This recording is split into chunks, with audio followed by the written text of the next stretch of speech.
안녕하세요. 이 시간에는 지난 제55회차 방송에서 필자가 MPL로 근저당권을 매입해서 경매에 참여한 이야기를 했는데 이번에 그 마무리를 한 내용을 중심으로 말씀을 드리도록 하겠습니다. 평소에 필자는 MPL을 매입하고자 하는 사람들에게 적극적으로 매입을 하지 말라고 말리는 편이라고 말씀을 드렸습니다. 왜냐하면 MPL을 매입하고자 하는 사람들이 무조건 싼 가격으로 MPL을 매입하려는 생각만 하지 배당이나 물건의 문제점에 대해서는 많이 생각을 하지 않아 낭패를 당하는 일이 많기 때문입니다. 이 시간에는 전편에 이어 이와 관련된 이야기를 해보도록 하겠습니다. 자, 필자는 경매와 관련한 다수 책자의 집필을 완료하였으며 출판사의 요청에 의하여 유치권 관련 만화책자를 집필하고 있습니다. 기존 책자는 각 서점가에도 배포되었으므로 참고하시길 바라며 유치권 관련 책자도 머지않아 각 서점가에 배포될 예정입니다. 필자는 현재 의정부에서 세영 경매학원을 운영하면서 강의를 하고 있습니다. 자, 필자의 학원에서 이번에 MPL로 매입하여 낙찰받은 물건은 수원지방법원 2018 타경 21,356호 물건입니다. 이 물건은 제55회차 방송에서 방송한 물건과 같은 곳에 위치한 한 필지나 다름없는 물건입니다. 참고로 아래에서 보여드린 내용은 지지옥션 경매 사이트에서 발췌한 내용임을 알려드립니다. 이 물건을 보면 금차에도 MPL을 매입한 우리뿐만이 아닌 다른 세 사람이 더 입찰에 응한 것을 알 수가 있습니다. 이분들은 입찰에 응하기 전에 등기부를 열람하지 않았을 것으로 생각합니다. 만약 등기부만 열람해 봤으면 농협에서 유동화회사인 CNC 인베스트먼트 자산관리대부가 MPL로 근저당권을 이전해 왔으며 이 CNC 인베스트먼트 자산관리대부 근저당권에 대하여 근본 입찰에 참여한 8분이 질권을 설정한 것을 볼 수가 있습니다. 그러므로 입찰에 참여한 나머지 3분은 CNC 인베스트먼트 자산관리대부 근저당권 최고액인 8억 2,200만 원보다 높게 응찰하려고 했으면 모르겠지만 그럴 생각이 없었으면 입찰에 참여하지 않았어야 하는 것가 생각됩니다. 자, 이 물건은 용인시 기흥구 동백지구 택지단지에 위치한 물건으로 용인 경전철 동백역이 인근에 있습니다. 또한 금차 입찰에 참여한 부분은 이렇게 표시된 한 필지인데 앞전에 저희들이 낙찰받은 필지는 동그란 원으로 표시된 부분입니다. 그러므로 근본 물건을 입찰받음으로 해서 전면부 전체를 갖다가 낙찰받게 되었습니다.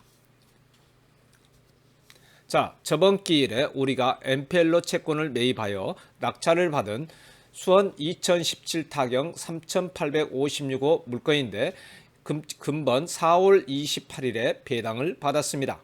우리가 근본 낙찰받은 물건과 이번에 낙찰받은 물건의 채권을 합하면 42억 200만 원인데 26억 6,500만 원의 MPL로 매입을 하였습니다. 그런데 이번 배당 기일에 실제 배당할 금액 35억 2,265만 원 중에서 당해세를 제외한 33억 8천만 원을 배당받았습니다. 물론 이 배당받은 금액은 우리가 MPL 채권을 매입할 때 질권 대출을 받았던 금액을 포함한 금액입니다. 자, 55회차 방송에서 방송을 했지만 MPL을 매입하는 방법에 대하여 다시 한번 알아보겠습니다. 예전에는 금융기관에서 개인이 직접 매입을 할 수가 있었으나 현재는 대부업 등의 등록 및 금융이용자 보호에 관한 법률이 제정되어 개인이 직접 매입을 할 수가 없고 반드시 대부회사를 통해서 매입을 해야 합니다. 그래서 필자학원에서 대부회사를 통하여 매입을 하였습니다. 그 과정을 조금 자세히 말씀드리면 금융기관의 근저당권을 대부회사를 통하여 매입을 하고 즉 금융기관의 근저당권을 대부회사로 이전을 하고 우리는 대부회사로 넘어온 그 근저당권을 질권 설정을 하는 방식으로 간접적으로 우리가 근저당권을 매입하는 효과를 갖는 것입니다. 그러나 예전과는 달리 대부회사가 개입하므로 대부회사의 수수료가 소요된다는 단점이 있습니다. 그러나 대부 회사에서 많은 일을 해줌으로 인해서 NPL을 매입하는 측면에서 보면 편리한 점도 있다고 볼 수가 있습니다. 자, NPL을 매입하는 목적 등에 대해서 다시 한번 말씀을 드리면 NPL을 매입하는 목적은 크게 보면 다음과 같이 네 가지로 말씀을 드릴 수가 있습니다. 첫째는 직접 경매 입찰하여 낙찰을 받을 목적으로 하거나, 둘째는 배당받을 목적으로 하거나, 셋째는 양도세를 적게 내기 위함이거나, 넷째는 상계 신청 등을 하기 위함입니다. 이런 네 가지 목적에서 보면은 이번에 우리가 NPL을 매입한 목적은 경매에 참여하여 낙찰을 받기 위함과 양도세를 적게 내기 위함임을 알 수가 있습니다. 자, 우리가 이번에 배당받은 금액입니다. 금차 법사 가격이 13억 8,457만 원 5천원일 때 33억 4천만 원에 입찰을 하여 배당을 33억 8천만 원을 받았습니다.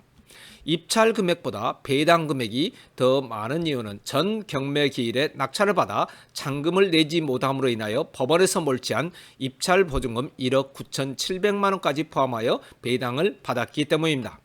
이제 우리는 다음 기일에 근본 입찰에 참여한 금액 8억 2,200만 원 전액을 배당받기 때문에 총 42억 200만 원을 배당받는 것입니다.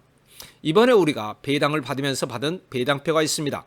이를 여러분들께 알려드리면 이해하시는데 좀 더 편하실 텐데 실명, 공개 등 여러 가지 이유로 온라인에 공표하는 것은 좋지 않을 것으로 생각되므로 이해하여 주시기 바랍니다. 자, 이제 마지막으로 NPL 매입과 관련하여 결론을 말씀을 드리겠습니다. 이 결론은 지극히 필자 개인의 생각이라는 점을 참고하시고 이를 참고하여 여러분이 NPL 채권을 매입하는 데 도움이 되었으면 합니다. 첫째는 배당 방법에 대한 정확한 이해가 있어야 합니다. 필자는 배당에 대한 지식이 없이 그저 NPL을 싼 값에 매입했다고 좋아하는 사람들을 너무나 많이 봤습니다. 5억 원짜리 NPL을 5천만 원에 매입했다고 좋아하시는 분도 있었는데 필자가 배당 내역을 확인해 보니까 500만 원도 배당받지 못할 채권이었습니다. 둘째, 부동산 등기에 대한 정확한 지식이 있어야 합니다. 예를 들어 예고 등기는 비록 말소 기준 권리보다 후순위라고 해도 말소되지 않습니다. 필자는 유튜브 방송 및 경매 강의 때마다 부동산 등기의 중요성을 말하곤 합니다. 부동산 등기를 잘 이해하면 비록 말소 기준 등기보다 선순위일지라도 혼동으로 말소되는 경우가 있기 때문입니다. 부동산 등기에 대한 정확한 지식이 없다면 이런 물건들에 대하여 입찰에 참여하기란 어렵습니다.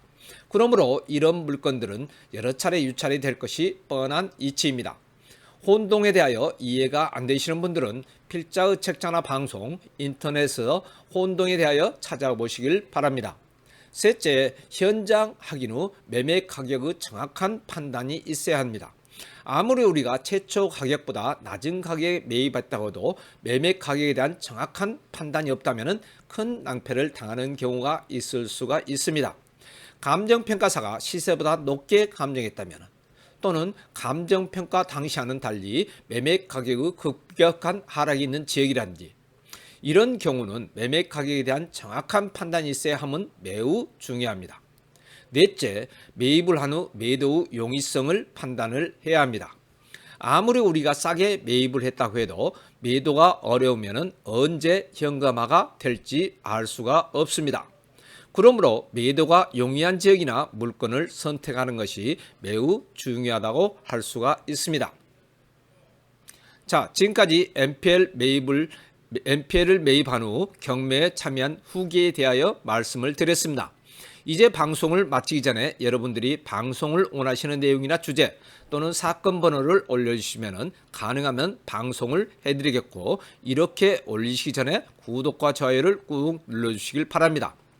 또한 필자가 강의하고 있는 의정부 세영경매학원에 들리실 기회가 된다면 실제 강의를 한번 들어보시는 것도 환영합니다.